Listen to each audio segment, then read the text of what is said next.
누가복음 22장 54절에서 65절. 오늘 하나님께서 우리에게 주시는 말씀입니다. 봉독해 드립니다. 예수를 잡아 끌고 대제사장의 집으로 들어갈새 베드로가 멀찍이 따라가니라. 사람들이 뜰 가운데 불을 피우고 함께 앉았는지라.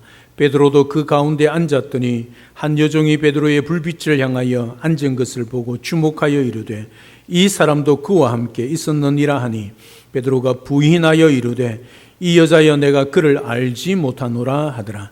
조금 후에 다른 사람이 보고 이르되 너도 그 도당이라 하거늘 베드로가 이르되 이 사람아 나는 아니로라 하더라. 한 시간쯤 지나 있다가 또 한 사람이 장담하여 이르되 이는 갈릴리 사람이니 참으로 그와 함께 있었느니라. 베드로가 이르되 이 사람아 나는 내가 하는 말을 알지 못하노라고 아직 말하고 있을 때에 닭이 곧 울더라. 주께서 돌이켜 베드로를 보시니 베드로가 주의 말씀 곧 오늘 닭 울기 전에 내가 3번 나를 부인하리라 하심이 생각나서 밖에 나가서 심히 통곡하니라. 지키는 사람들이 예수를 희롱하고 때리며 그의 눈을 가리고 물어 이르되 선지자 노릇하라 너를 친자가 누구냐 하고 이외에 많은 말로 욕하더라. 아멘. 베드로는 한 평범한 어부였습니다. 그런 그가 예수님을 만남으로 전혀 다른 삶을 살게 됩니다. 일찍 부름받은, 제일 먼저 부름받았기 때문인지 모르지만 열정적인 성격 때문인지 모르지만 다른 제자들을 이끄는 수제자가 되었습니다. 예수님께도 인정받아 제자의 핵심 3인에 포함되었습니다. 그는 모든 일에 자신만만했습니다. 그는 누가 보더라도 남자답고 의리 있는 사람이었습니다. 한번 한다고 하면 목숨을 걸고서라도 하는 멋진 사나이였습니다. 예수님께서 이런 말씀을 하셨습니다. 예루살렘에 올라가 장로들과 대제사장들과 서기관들에게 많은 고난을 받고 죽임을 당하고 제3일에 살아나야 할 것이다. 이 말씀 앞에 펄쩍 뛰었습니다. 주님, 그리 마옵소서. 이 일이 결코 주에게 미치지 아니하리다. 예수님 앞을 가로막았습니다. 큰 소리 쳤습니다. 예수님을 오히려 나무랐습니다. 얼마나 당당한 모습입니까? 마지막 유월절 식사를 마치고 감람산으로 나아가시던 예수님이 가시던 걸음을 멈추시더니 침통한 표현으로 말씀하십니다. 오늘 밤에 너희가 다 나를 버리리라. 그때 베드로는 호언장담하였습니다. 다 주를 버릴지라도 나는 언제든지 버리지 않겠습니다. 예수님께서 안타까운 눈으로 그를 보시며 말씀합니다. 내가 진실로 내게 이르노니 오늘 밤 닭 울기 전에 내가 3번 나를 부인하리라. 그때 그는 더 큰 소리로 말했습니다. 내가 주와 함께 죽을지언정 주를 부인하지 않겠습니다. 내가 주와 함께 오게도 죽는데도 가기를 각오하였습니다. 그는 자기를 몰라주는 주님이 조금 야속했습니다. 심장을 끄집어 내볼 수도 없고 참 답답했습니다. 마침 그에게 기회가 주어졌습니다. 겟세마네 동산에서 예수님과 함께 있는데 금과 몽치로 무장한 대제사장의 종들이 스승을 체포하러 왔습니다. 그때 다른 제자들은 머뭇거리거나 또 망설였지만 베드로는 그리하지 않았습니다. 즉각적으로 칼을 뽑았습니다. 그리고 휘둘렀습니다. 대제사장의 종 말고의 귀를 베었습니다. 그런 그의 충성심에도 불구하고 예수님은 그들에게 끌려가고 말았습니다. 호언장담했던 진짜 멋진 사나이 베드로는 그때 어떻게 했습니까? 마가복음 14장 50절에 보면 제자들이 다 예수를 버리고 도망했다 그렇게 기록합니다. 예수님이 쇠사슬에 묶여 힘없이 끌려가는 모습을 보자 누가 먼저랄 것도 없이 다 예수님을 버리고 도망쳤습니다. 도망치는 제자들을 보며 그는 처음에 망설였습니다. 하지만 그렇게 하다간 자기도 붙잡혀 갈 것 같아서 그러므라 날 살려라 도망했습니다. 한참 도망을 치고 있는데 마음 한구석에서 양심의 소리가 들립니다. 너 주님께 뭐라고 그랬어? 주와 함께 죽을지언정 주를 부인하지 않겠다고 했잖아. 주와 함께 오게도 죽는데도 가기를 각오했잖아. 그런데 너 도망해. 너 그러고도 사나이야. 그런 마음이 들었습니다. 그래서 걸음을 멈추었습니다. 그는 도망치는 다른 제자들을 뒤로하고 예수님이 잡히셨던 곳으로 다시 돌아왔습니다. 그리고 저만치 끌려가시는 예수님께로 발걸음을 천천히 떼었습니다. 예수님과 거리를 두고 멀찍이 따라갔습니다. 그가 바로 예수님의 수제자 베드로의 모습입니다. 이런 베드로는 앉지 말아야 할 자리에 그 결말을 보려고 구경꾼으로 앉았습니다. 멀찍이 따랐을 뿐만 아니라 예수님을 돕기 위하여, 예수님을 변호하기 위하여 주님이 있는 자리에 간 것이 아니라 예수님의 재판이 어떻게 될 것인가, 그 결말을 보려고 구경꾼으로 앉았다는 말이죠. 그 자리에서 계집종 앞에서, 사람들 앞에서 스승이신 예수님을 모른다고 3번 부인합니다. 오늘 본문 56절에서 60절에 보면 베드로가 3번 부인하는 장면에 등장한 인물을 보면 한 여종, 조금 후에 다른 사람, 1시간쯤 있다가 또 한 사람, 그렇게 기록하고 있습니다. 베드로를 자세히 알지 못하는 이름 모른 한 여종으로 시작하여 베드로가 누구인지 정확히 아는 사람으로 상황이 전개됩니다. 이 3번째 사람은 예수님이 잡히실 때 베드로에게 귀를 잘렸던 대제사장 종 말고의 친척이었습니다. 요한복음 18장 26절에 보면 대제사장의 종 하나는 베드로에게 귀를 잘린 사람의 친척이라 이르되 내가 그 사람과 함께 동산에 있는 것을 내가 보지 아니하였느냐. 그러니 처음에는 모르는 사람이 그냥 툭 던졌다면 이제는 정확히 베드로가 누군지를 아는 사람이 베드로를 향하여 신문하고 있는 거죠. 그리고 예수님은 대제사장의 집으로 끌려가 집안에서 대제사장들과 장로들에게 고발을 당하며 신문을 받았습니다. 하지만 베드로는 대제사장의 집으로 몰래 들어가 집들에서 한 여종과 다른 사람들에게 고발을 당하며 신문을 받고 있습니다. 예수님, 베드로, 스승과 제자의 모습이 너무나도 대조적인 모습입니다. 사복음서의 저자들 마태, 마가, 누가, 요한 이 자리에 없었습니다. 베드로가 예수님을 부인하는 자리에 이 네 저자가 없었다는 말입니다. 그럼에도 불구하고 어떻게 베드로가 주님을 3번 부인하는 것을 이렇게 정확히 알고 그때 그 상황을 자세히 기록하고 있을까 하는 것이죠. 다른 거 없습니다. 베드로가 뒤에 이 부인 사건을 자세히 제자들에게 말했기 때문이죠. 부끄럽지만, 자존심 상하지만, 죽고 싶을 정도지만 자세히 고백한 것입니다. 이게 주님 앞에 회개한 자의 모습이죠. 61절을 보면 베드로가 3번 부인했을 때 베드로와 주님과의 시선이 마주쳤습니다. 주께서 돌이켜 베드로를 보시니 그때 베드로가 주의 말씀이 생각나서 회개했습니다. 베드로가 새벽닭 우는 소리를 듣고 회개한 것이 아니란 말입니다. 주님의 말씀이 생각이 나서 주님이 뒤돌아서 자신을 보았을 때 눈이 마주치는 그 순간에 주님이 하신 말씀이 기억이 나서 베드로가 회개했다는 사실이죠. 그러면 먼저 베드로가 왜 3번 부인했을까 하는 겁니다. 여러분, 제가 서론을 길게 말씀드리지 않았습니까? 베드로가 어떤 사람입니까? 사나이 중에 사나이 아닙니까? 호언장담했던 거 아닙니까? 죽음을 각오해서라도 주님을 따르겠다 한 사람 아닙니까? 그런데 왜 베드로가 3번 부인하고 있을까 하는 것이지요. 첫 번째, 멀찍이 따랐기 때문입니다. 오늘 54절에 보면 예수를 잡아 끌고 대제사장의 집으로 들어갈새 베드로가 멀찍이 따라가니라. 예수님을 체포한 군인들은 대제사장의 집으로 들어갔습니다. 베드로는 멀찍이 주님을 따랐습니다. 멀찍이란 단어는 거리를 두었다는 말입니다. 지난 코로나 시대는 거리두기가 정말 좋은 방책이요, 방역의 가장 기본으로 여겨졌지요. 다시 말하면 좋은 의미에서의 거리두기였습니다.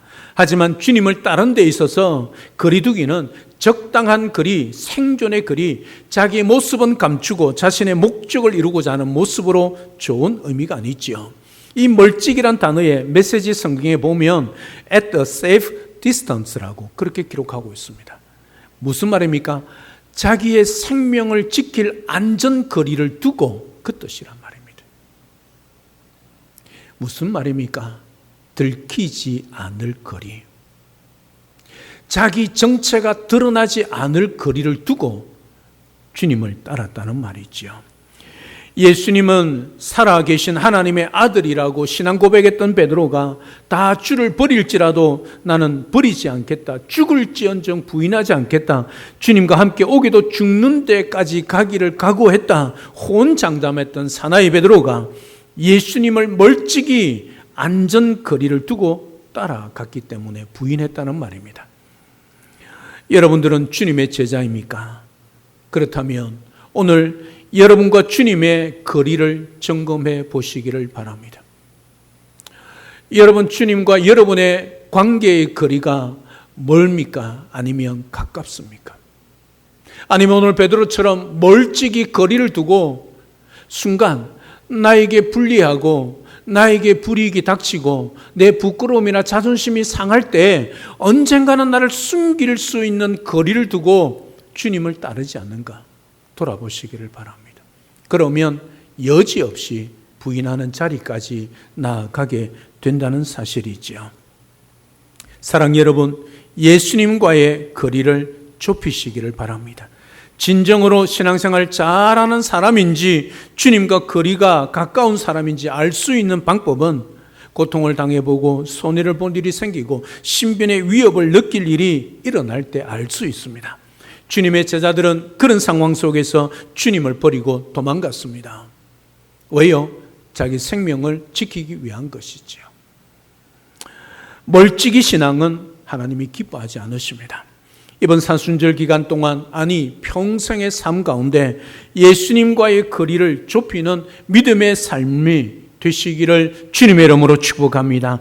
하나님께 가까이함이 내게 복이라고 시편의 기자가 고백한 것처럼 주님께 가까이하고 주님을 가까이 따름으로 믿음의 승리자가 되는 그런 우리 모든 영동중앙교회 성도님들이 다 되시기를 우리 주님의 이름으로 축복합니다. 두 번째, 앉지 말아야 할 자리에 앉았기 때문에 부인했습니다. 오늘 55절에 보면 그 사람들이 뜰 가운데 불을 피우고 함께 앉았는지라 베드로도 그 가운데 앉았다 말씀하고 있습니다. 그 자리는 예수님을 죽이려는 자들의 자리요, 조금 있으면 감춘 자신의 몸이 밝혀지는 자리입니다. 그 자리에 계속 앉아 있으면 결국 베드로도 발각이 되어 신분이 노출되고 마는 자리입니다. 앉을 자리에 바로 앉고 앉지 말아야 할 자리에 앉지 않는 사람, 함께 할 사람과 함께하고 멀리 할 사람과 멀리하는 사람, 그 사람이 바로 예수 믿는 사람이란 것이지요. 우리 주님을 따라가는 자의 삶이란 거지요. 또한 앉지 말아야 할 자리는 구경꾼의 자리입니다. 방관자의 자리지요. 주님과 함께하는 자리가 아니란 말입니다. 지금 베드로는 예수님이 고난당하시고 체포되었는데 방관하는 구경꾼의 자리에 앉아 있었습니다. 어떻게 되나 보자, 그 결말을 알고자 앉아 있는 자리란 말입니다. 시편 1편 1절에 복 있는 사람은 악인들의 꾀를 따르지 아니하며 죄인들의 길에 서지 아니하며 오만한 자의 자리에 앉지 아니하고 말씀하고 있습니다. 그 자가 복 있는 사람이라고 말하고 있습니다. 복 있는 사람이 어떤 사람입니까? 예수 믿는 사람 아닙니까? 그래서 따라서 우리들도 악한 자들의 자리에 앉지 아니하는 것이 그리스도인의 모습이란 것이죠. 오늘 하나님 앞에 몸과 마음과 뜻과 정성을 다해 예배 드리지 않으면 이 예배의 자리가 구경꾼의 자리, 방관자의 자리가 되고 맙니다. 여러분 찬송하지요? 예배 시간에 찬송하지 않습니까? 수요 기도회 그리고 새벽 기도 때 여러분 함께 찬양하지 않습니까? 찬양이 왜 합니까? 우리의 마음을 기분 좋게 하고 우리의 마음을 은혜 받게 찬양합니까? 아닙니다. 찬송은 하나님께 영광 올려드리는 고백입니다. 찬송 가사 하나하나에 마음을 다 담아서 찬양 받으시기에 합당하신 성삼위 하나님께 신앙 고백의 찬송을 올려드려야 한다는 말씀입니다. 그냥 건성으로 찬송하지 마십시오. 그 찬송 가사 하나하나에 여러분의 믿음을 담고 여러분의 신앙 고백으로 하나님 앞에 찬송해야 합니다. 그런 사람이 어떻게 찬송할 때 입을 열지 않고 입만 뻥긋뻥긋 할 수 있겠습니까?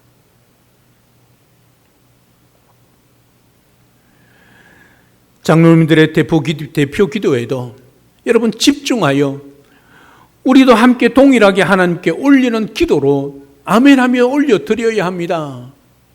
그 기도 시간에 돌아다니지 마십시오.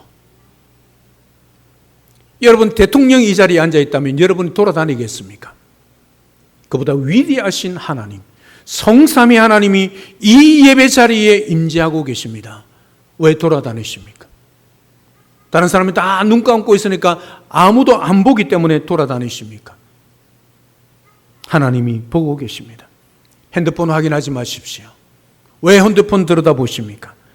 누가 왔는지 미에캣처럼 고개를 들며 이리저리 바라보지 마십시오. 그 장로님의 기도에 한마디 한마디에 여러분의 마음을 담고 여러분의 믿음을 담고 여러분의 신앙을 담아서 함께 아멘으로 고백하십시오. 하나님의 말씀을 듣는 설교 시간에도 인간의 말이 아니라 하나님의 말씀으로 마음을 활짝 열고 받아야 합니다. 말씀을 받을 때에 아멘의 소리가 터져 나와야지요. 들은 하나님의 말씀을 신비에 새기고 일주일 동안 말씀대로 살아서 30배, 60배, 100배의 열매를 맺어야 합니다. 그러지 않으면 우리의 영혼이 죽습니다. 우리의 영혼이 병듭니다. 그러면 명패, 무늬만 그리스도인이지요. 성도지요. 그런 사람에게는 아무런 능력이 나타나지 않는다는 말씀입니다. 이 예배가 우리의 삶의 중심이 되고 이 예배에서 하나님을 만나며 이 예배에서 하나님의 기적을 체험하며 심지어 우리의 영육이 치유되어지는 이 놀라운 일들이 이 예배를 통해서 일어나야 한다는 사실이지요. 우리가 진실로 우리의 마음으로 믿음으로 신앙 고백으로 하나님 앞에 그렇게 기도하고 그렇게 찬송하고 그렇게 말씀을 듣고 아멘하면 살아계신 하나님이 전능하신 하나님 여호와 라파의 하나님이 치유하신 하나님이 우리의 영육을 치유하시고 회복시켜 주신다는 거지요. 이게 예배의 축복이고 예배의 은혜고 예배의 능력이란 말씀이 있죠.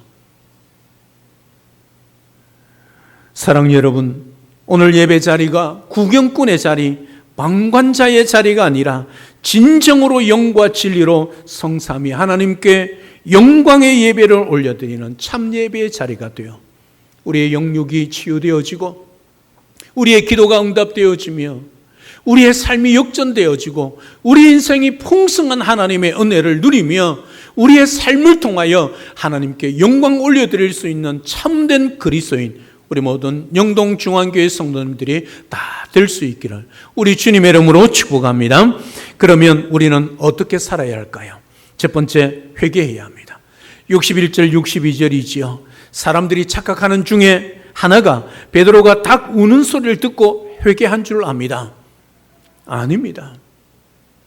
오늘 보면 61절 상반절을 보면 주께서 돌이켜 베드로를 보시니라고 말씀합니다. 그 앞에 60절에 이미 닭이 울었습니다. 닭이 울 때 베드로가 회개하지 않았습니다. 언제 베드로가 회개했습니까? 그 닭 울고 난 다음에 주님이 뒤돌아서 베드로를 보았습니다. 그리고 베드로와 눈이 마주쳤습니다. 그때에 우리 주님이 하신 말씀이 기억이 났다는 말씀이지요. 누가복음 22장 34절에 보면 베드로가 내가 내게 말하노니 오늘 닭 울기 전에 내가 3번 나를 모른다고 부인하리라는 이 말씀이 생각이 났다는 말입니다. 주님이 나를 바라보았을 때, 주님과 나의 눈이 마주쳤을 때에 그 말씀이 떠올랐다는 말이죠. 무슨 말씀요? 네가 닭 울기 전에 내가 너를 3번 네가 나를 부인하리라는 그 말씀 말입니다. 여러분, 이 말씀을 했을 때, 기억났을 그때 예수님이 베드로를 바라보지 않았습니까? 베드로를 어떤 마음으로 바라보았겠습니까? 베드로와 마주친 주님의 시선은 베드로를 책망하거나 원망하거나 너 3일 후에 보자, 그런 꾸짖는 시선이 아니었습니다. 오히려 용서와 위로와 사랑의 시선이었습니다. 그러니 베드로가 그 주님의 모습을 보는 순간에 주의 말씀을 떠올렸다는 말이지요. 주님은 우리를 지금도 바라보십니다. 우리의 삶의 자리에서 사람들과 어울려 주님을 모른다고 할 때도 우리를 바라보십니다. 그때 주님의 시선은 언제나 용서와 위로와 사랑의 시선입니다. 사랑 여러분, 혹시 우리가 예수님을 믿고 따르다가 오늘 베드로처럼 때로는 부인하는 자리, 그런 저버리는 자리, 아프고 쓰린 자리에 주저앉아 있다 할지라도 결코 낭망하지 마십시오. 그 자리에 주님은 우리 홀로 버려두지 않습니다. 찾아오셔서 우리의 시선을 바라보십니다. 우리 주님이 용서하시고 오히려 위로와 격려와 사랑으로 안아주십니다. 다시 주님을 붙잡고 일어서서 주님을 사랑하고 주님을 따르는 믿음의 자리로 돌아올 수 있는 그런 우리 모두가 될 수 있기를 주님의 이름으로 축복합니다. 두 번째, 겸손해야 합니다.